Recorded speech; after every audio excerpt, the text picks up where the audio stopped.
Hey, Jeremy here. I've been thinking that while we prep for getting ready for Blue Ridge Ruby coming this spring, that I'd maybe do some behind the scenes videos, just talking about conference organizing in general and topics around that for curious people, people that might want to put on a conference themselves someday, or people that want to be involved somehow. So this first video, I wanted to talk about CFPs and talk submissions and that sort of thing. So we've already had a couple questions from different people related to submissions and what we're looking for and what makes a good submission. So I thought maybe I would talk a little bit about that. I'll caveat this and say that I'm definitely not an expert. I've been through this process before, but I'm not like a seasoned expert at this, and I'm also just one person. So there are multiple people on the team. They'll be part of the review process, and so this is really kind of informally my take on conference talk submission and my understanding of kind of our process as it currently stands. So maybe I'll start by saying, like, what is it that we at Blue Ridge Ruby are looking for in particular with talk submissions, since that might be relevant, especially to people who have submitted to other conferences in the past. What makes Blue Ridge distinct? And I would say, first off, there's not a really clear topic that we're looking for, like a single theme. There are some conferences that have themes, and I think that's really cool. I know Balkan Ruby is doing a like a hot takes theme this year, and I love that. I think that will probably trigger people to write fresh proposals, or take something and they already have and give it like a viewpoint that maybe it didn't have before. So I think that's a really good theme. I didn't want to do a theme for Blue Ridge.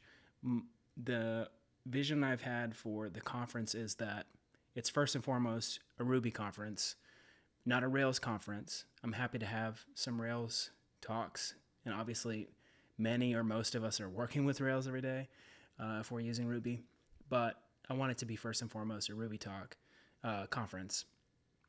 And within that, we're single track. So we've got 10 talk slots. It's really not that much. We may have 50 to 100 submissions this year, and so the big thing, it's number one, it's just a hard job to look through a lot of great talk submissions and then try to figure out how to put together a program of 10 that balances all the things that we want to. And I would say maybe a key thing that is in our minds is wanting to have a nice diversity across a number of aspects. First of all, diversity in terms of the topics. So within the broader Ruby theme, having talks that cover things like Ruby internals, as well as web application development, as well as adjacent technologies, whether it's a front-end talk or an AI talk or a database talk, things that touch on Ruby. I don't want to have a lot of overlap in that.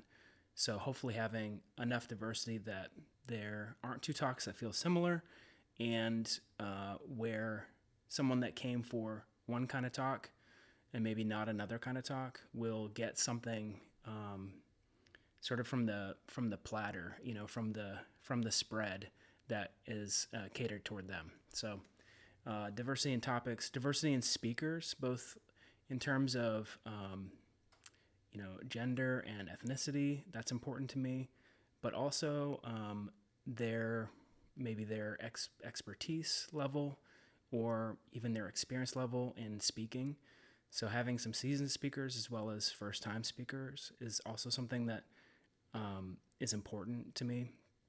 It's really hard to try to balance all of these different things and try to nail all of that for 10 speaking slots. But that is part of the fun of it on the reviewer and program creation side of things. Trying to figure out how can we create a nice spread that feels really rich with a lot of diversity in it and something for everybody, and maybe some surprises that someone that, especially I've heard this over and over again with single track conferences, is that people, if given the opportunity in multi-track conferences, might opt out of certain talks, but then they're often surprised by the ones that in a single track they stayed for, and then were surprised by what they discovered in a talk they might have not stayed for. So I'm mainly looking for that diversity of topics, and one of the challenges there is when we get topics that cover similar areas and not having a lot of overlap. So if we got 2 talks on testing, for example, I might just pick one. I love talks on testing. If we got 2 talks on refactoring, or doing object-oriented programming, or like programming paradigms, if we had 2 paradigm talks, I might just pick one. So those are some of the challenges there. And obviously those are things that would be really hard for anyone to write and submit toward. So I think one of the key things that I would say in general, like if you're looking at our conference in particular and want to submit, we don't limit people on the number of submissions they want to have. So it's better to play the odds. If you have the opportunity, I was telling somebody the other day, if you had 4 hours to work on talk proposals, I would write 2 2-hour proposals rather than spend 4 hours on a single proposal. And that to me seems doable. So that kind of brings me into the next part, which is if you're newer to proposal writing, if you haven't done very much of it and are wondering just in general how to get started with that,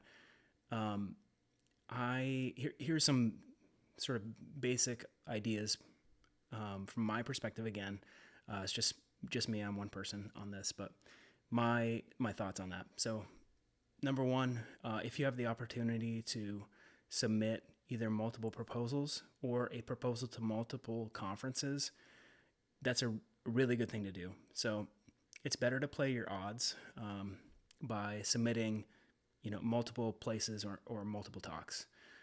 It's just going to increase the odds of success for you. And a lot of it is a numbers game on both sides. We're getting a lot of proposals, and we're trying to figure out how to, out of 100 proposals, maybe we get 50 that are great, or good, and 30 that are really good, and then 20 that are great, and then out of that 20, how do we, sweat this and like cut this down to 10? That's a really difficult thing on our side. That's not your job. That's not your pressure or whatever. But on your side, when it's talk proposal writing, the more submissions that you do, across conferences, the more likely you're going to get picked for something. And I would say a lot of times there are a lot of really good talks that I would love to see another year when it finally comes down to that terrible choice of what are the only, that we've only got room for 10, and who are all the people that we got to say no to. And it's not a matter that we would never pick. There are so many talks that I think, oh man, I wish I had room for this. I wish I had room for this. Or ones that were pretty good. And if we'd had the opportunity to say, hey, maybe you could, change this or do this about it, that would be also work out really well. But given the constraints, it makes it really difficult. So I would say play the odds if you can, and submit more talks, and submit to more conferences. Also, if you haven't done this already, I would highly recommend having just a note somewhere with talk proposal ideas, just conference talk ideas. And just, it's so much harder if you're getting to conference season and trying to come up with a talk idea, 2 days before the CFP deadline or something. So keep that file going. And if you haven't started it yet, I would say do that right now and just start adding to it. And once you have that bucket, it's real easy for things to start popping into that bucket. Once you have it sort of in mind as a thing that you have a conversation with a coworker, or you read a great article and you think, oh, that actually I have a different take on this, or that was, I got a reaction out of that person from this thing. Or somebody said, oh, I want to know more about that. Put it in the file, add those things, even just a title or a general topic, and then come back and look at that list again and see what resonates, and then take one and spend an hour banging out an outline for it. That can be a really effective way to start working on talk proposals. Another thing I would say, and again, this is if you have time prior to CFP deadlines, play test your ideas on other people. And I've done this quite a bit around friends and people at conferences. If it makes sense in a conversation, I might say something like, oh, I had an idea for a talk like this, and here's what it would cover, and just see, I try to have it in the conversation in a way that's natural, but I'm also watching to see, is there a reaction from people? Do they get the idea? Are they curious about it? Does it make them say anything? Is there any kind of emotion or interest in their, engagement there that gives me a sign that maybe I'm onto something?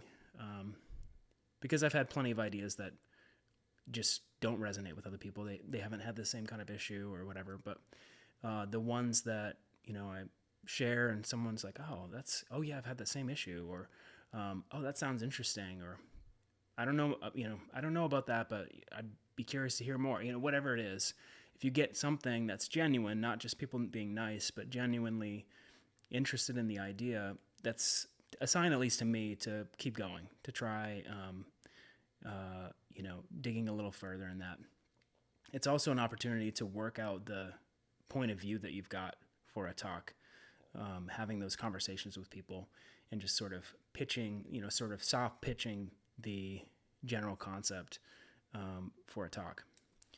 When it comes to the content within a proposal, usually at least in the CFPs that I've submitted to, there's going to be like a description that is the public description that will be listed on the website. If your talk gets picked, here's the speaker, here's their title, and here's the blurb about the talk. So you've got to write that. Then you've got to write the abstract or outline or whatever it is that is only internal and has more detail. And from my perspective, the combination of those two things and maybe your bio should be around a page long. I would say if you're going more than a page, in like a Word document or something like that, then from my perspective, again, this is just me, I would say it's probably too long. If it's less than a page, if it's like half a page or less, maybe it's too short. It's like too thin on details. About a page feels right to me.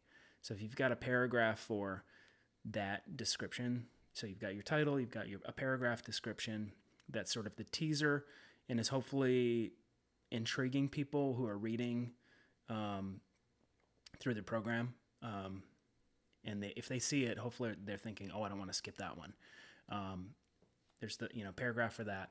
And then 3 or 4 paragraphs,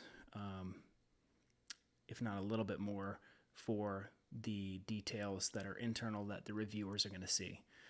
And that's really the place to start, I think. It's better to start writing there and then work into the final public description, because once you've worked out the guts of it that need to be, you're persuading that first audience, which is reviewers, then you've got something else that's like, you've got it solidified enough that it's easier to then figure out what is the more punchy, brief teaser kind of description that they're going to share if they select your talk, share with the attendees.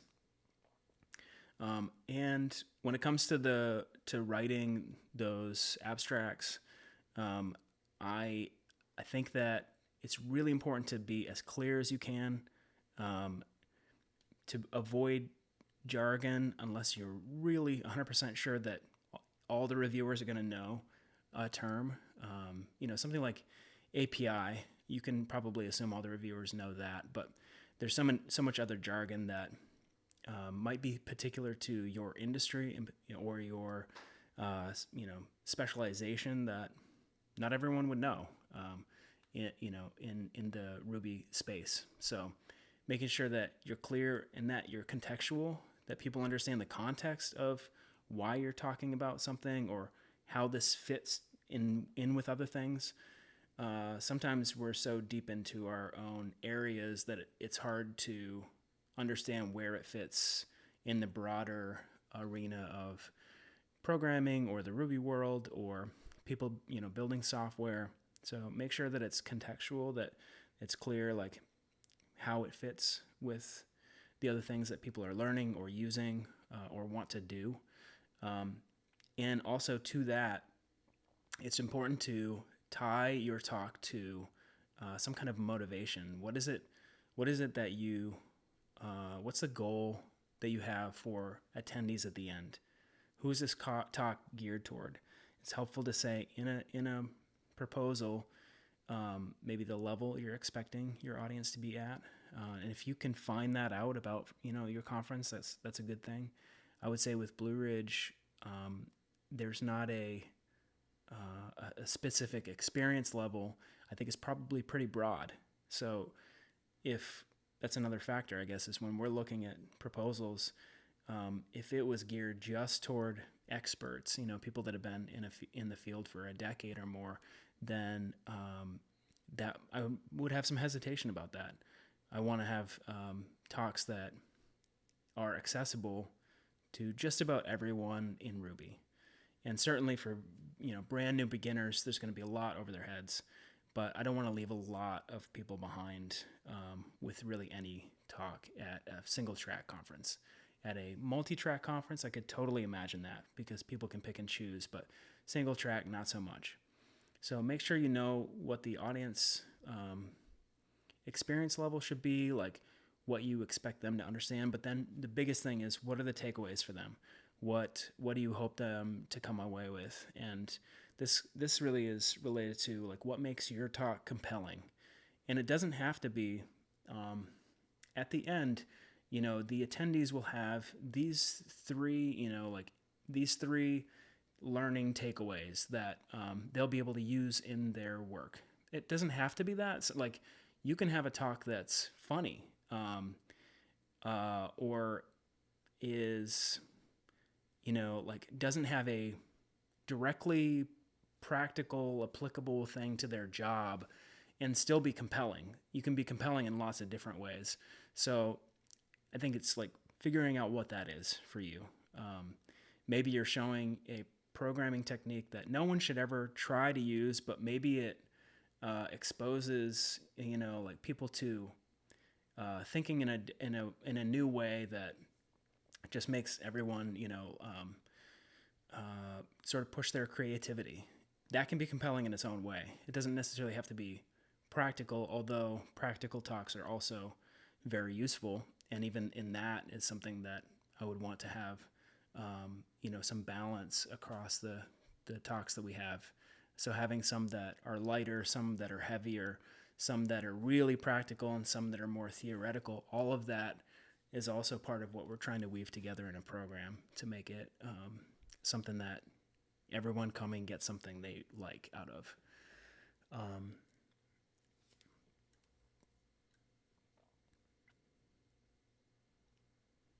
The other thing I would say is that depending on the conference, some submission processes are anonymous and some are not. And with Blue Ridge, they're not. And that was a conscious choice we made. And there are different views on how to do this. And I don't think there's one right way to do it. I think as long as people understand what you're doing. In our case, it matters to me who people are that are speaking.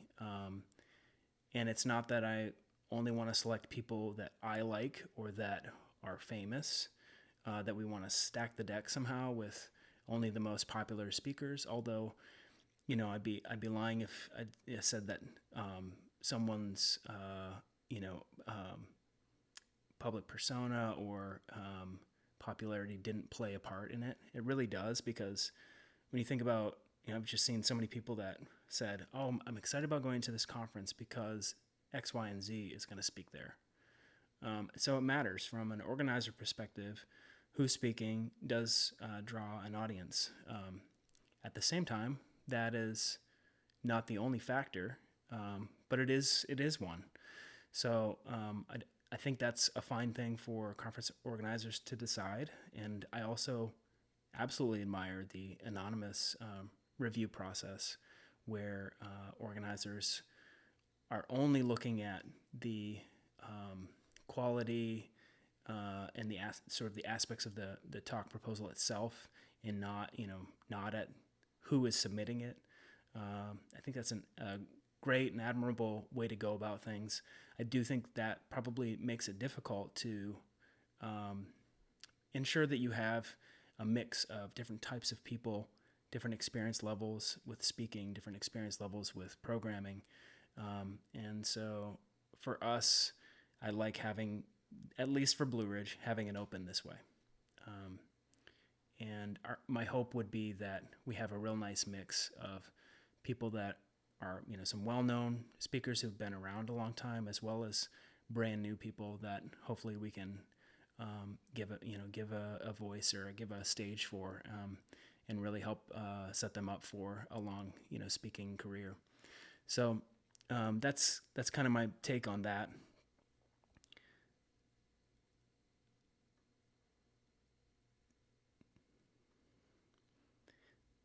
When it comes to the writing, I would say you can probably, and maybe this is overly optimistic, but in my opinion, you can probably knock out a proposal in a couple hours. If you had a talk title or an idea, and this can vary a lot. There are some talks that you really just have to noodle on for a long time to really figure them out. But I would say for topics that you know well, something that you've been working on in your work perhaps, or something that you've studied on the side, or something that you've developed a theory about or a perspective about, or perhaps that you've already written some blog posts about, you could probably knock out a proposal with something like that in a couple hours. And I would say that's probably a good target to shoot for.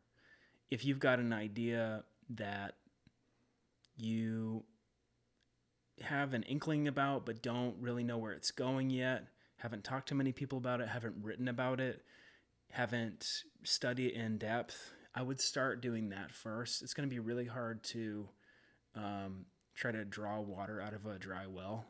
So first, start collecting the materials, spend time on the study for that kind of thing. And what I'm telling you here is not really helpful in that regard for 2 days before a CFP deadline.